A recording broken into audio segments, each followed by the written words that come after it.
Hi, my name is Amanda Roper, and I'm the manager of interpretation here at the Lee-Fendall House Museum. And we are excited today. We're going to be going on a tour of the garden with one of our garden volunteers, Roger, and he's going to be talking to us today about some of the plants and trees that we have growing here in our garden and how they were used medicinally during the American Civil War. So we're going to be getting to that in just a minute, but I do want to give a little bit of background information before we start about how our house, the Lee-Fendall House, connects to the history of Civil War hospitals here in Alexandria. Of course, Alexandria was very much a Confederate city, but it fell very early on in the war to Union soldiers, so it became a hub of medical treatment here for the Union Army as they were fighting in Virginia. So by the end of the Civil War, there were almost 30 hospitals located here in Alexandria, and the house, the Lee-Fendall House, was actually one of them. It was known as the Grosvenor Branch Hospital. It was actually where they were doing a lot of the more advanced medical procedures here in Alexandria. So we do know from the records that Dr. Edwin Bentley, who's a surgeon, he actually performed the first documented blood transfusion of the Civil War here in August of 1864. He was treating a young, very young private by the name of George Cross. George Cross was 19 years old when he is wounded in the leg. Unfortunately, he gets wounded down in Petersburg, and the wound becomes infected in a matter of a couple of weeks. So he ends up here at the Grosvenor Branch Hospital in Alexandria. His leg is amputated, but he does suffer a lot of blood loss. So that's why Dr. Bentley decides to do something that was very experimental at the time.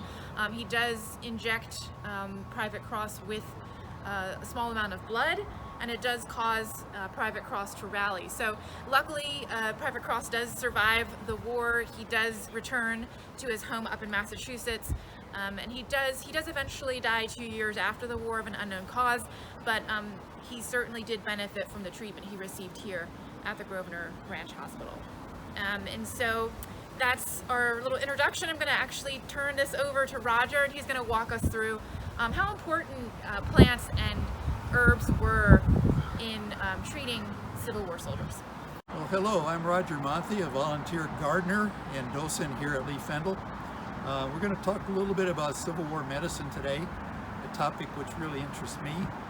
My great-great-grandfather, two of them fought for the Vermont Brigade during the Civil War, so I'm fascinated with Civil War history. Anyhow, the basic source we're going to be using today was done for the Confederate States by Dr. Francis Porcher, and it was published in 1863.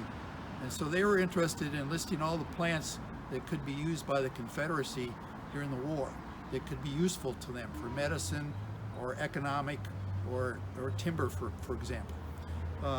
So that's one of the main sources of our information. The other one is the National Museum of Civil War Medicine up in Frederick, Maryland, and specifically a man named Greg Suslaw, who developed the Pry House Medicinal Herb Garden up in the Antietam battlefield. So what I wanted to do was just briefly introduce the subject by reading a paragraph that Greg wrote. And this is a quotation. During the Civil War, plants were indispensable to ensure the continued health of both armies, but especially so for the Confederate forces. It became apparent early in the war that medical supplies would be scarce in the South when the Union blockade stifled trade to the Confederacy. The U.S. Navy labeled medical and surgical appliances as contraband. Therefore, Surgeon Francis Porcher wrote this book, as I mentioned, in 1863. So let's look at a few of the plants we have here at Lee-Fendall. We've been trying to improve our herbal garden the last few years, and some of these were actually used during the Civil War. So let's start. The first thing we're going to discuss is, well, actually, the first thing I wanted to discuss is there's a lot of terminology in the medical world, and it's very complex, and if you dive into any Civil War medicinal articles, you'll run into this. But there's two main categories I just wanted to briefly mention. How the medicines were applied, okay? How they were applied, either by a decoction, which is a concentrating of the essence of the herbal plant by boiling, or infusion, which is like a tea, where you just put leaves into water, or a dried and powdered drug where, like dogwood, they dried the bark and they powdered it in a mortar. And then the effects. Now, the effects were historic and sometimes based on folklore, so we don't, there's no credibility now in today's medicinal world, so keep that in mind as we go here. But just a few of the effects, there's many, many, many, of course. One would be an emetic, which means causing vomiting. One would be a vermifuge, which is destroying or expelling parasitic worms, which was a problem back in those days. Cathartic, which is a laxative. Those types of terms they use a lot in this type of literature. So let's get to the plants, the real thing that we enjoy here. The first one I wanted to talk about is thyme, English thyme in particular, Thymus vulgaris. The flowers, the leaves, and the oil of thyme have been used historically in medicine. What have they been used for? They've been used for diarrhea, stomach ache, arthritis, and so on. And one thing that's really interesting is that the oil of thyme was used historically as a medicine for bandages, medical bandages. Okay, now here's another one over here. This is oregano. Oregano was used for colds, influenzas, mild fevers, indigestion, stomach upset. So this was a very useful plant as well. So Amanda, let's head on over here.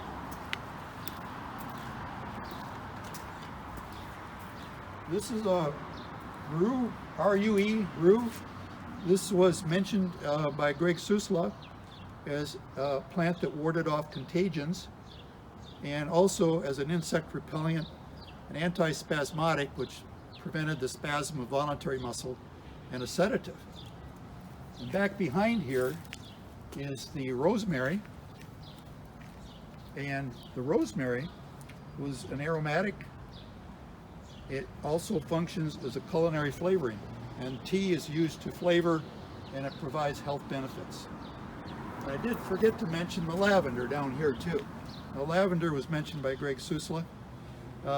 It's a stimulant, an aromatic, and it's used in perfume. So when you're in a hospital with a lot of odors, perhaps they like this plant in that situation. Well, let's step over here, Amanda, to look at lemon thyme. Or excuse me, lemon balm. There's lemon balm right here. Well, this plant was used to help blood pressure, migraines, and hysteria. And historically, it was used to treat anxiety and insomnia. Also as a digestive tonic. Now, a tonic is a drink or beverage that improves your vigor, your health in general. Okay, well, let's head on down past here.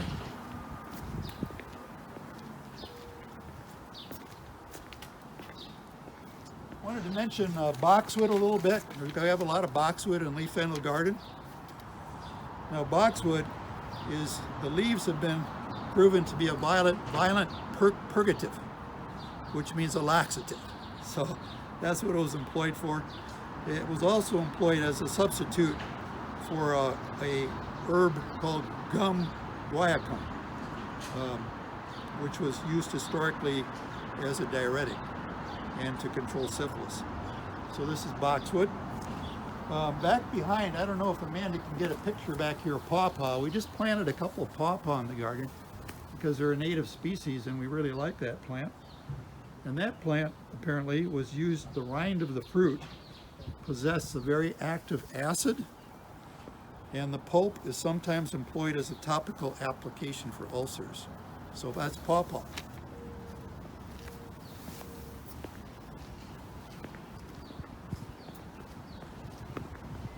This is the American holly tree right here.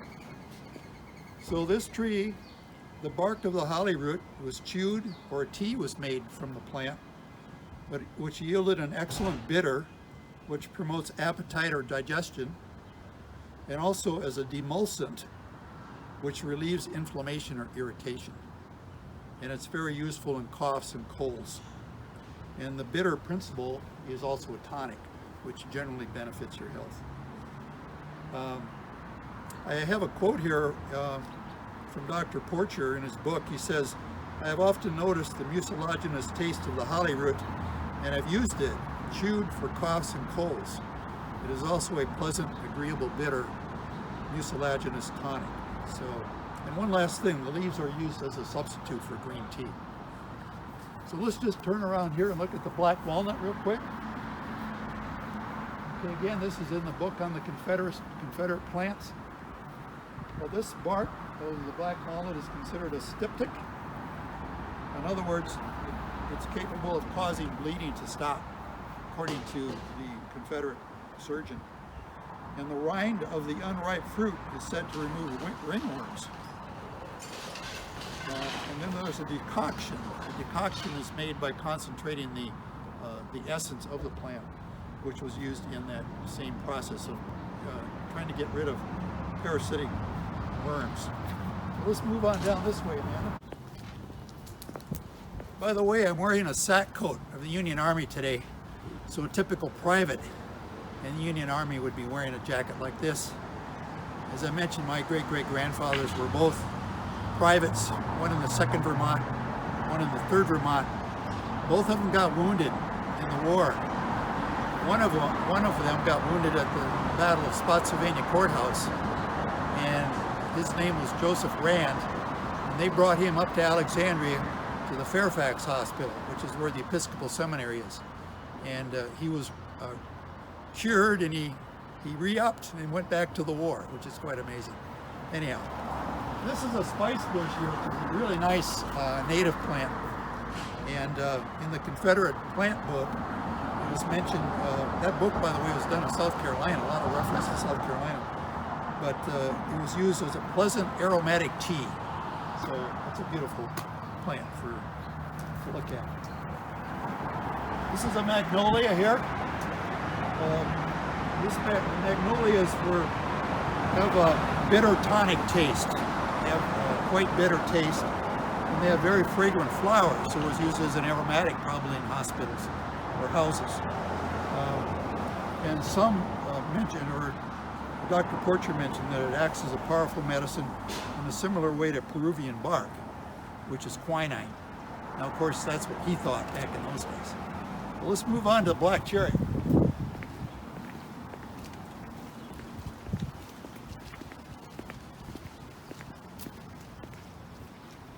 Okay, we're so proud of this plant. We just planted it here just a few weeks ago.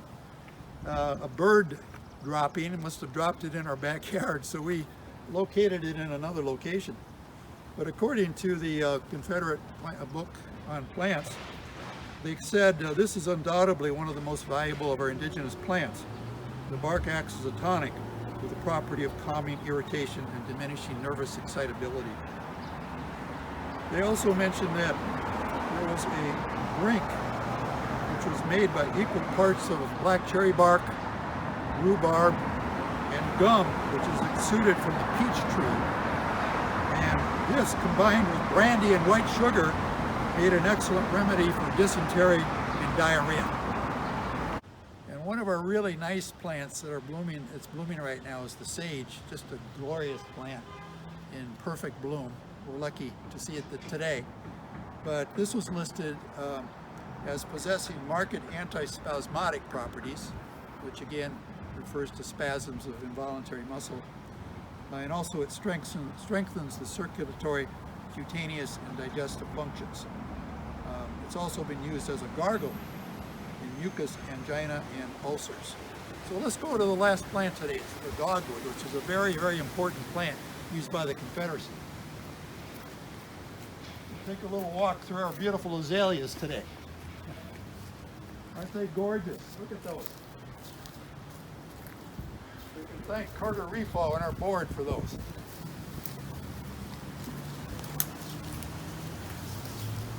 Okay, I just have to get my notes here. This is the dogwood.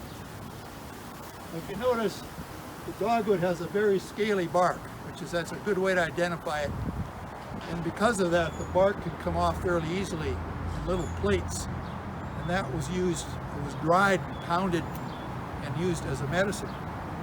So This is a well-known plant, according to the Confederate surgeon, that possesses tonic properties, and it does very well in treating fevers. One of the most valuable of our indigenous plants, according to Dr. Porcher. The dogwood bark and root was used in a decoction, which again they concentrate the essence of the plant. And it was believed to be an efficient substitute for quinine, which was also thought to be, you could treat malarial fevers. The ripe fruit from the dogwood can be infused in brandy. Sounds good, and it makes it agreeable and useful bitter. And again, a bitter is to promote appetite and digestion. So that's how we're going to end it today. I'm thoroughly happy that you were able to join us, and if you have any more questions, we have several references here at Lee-Fendall, and please let us know. Thank you very much.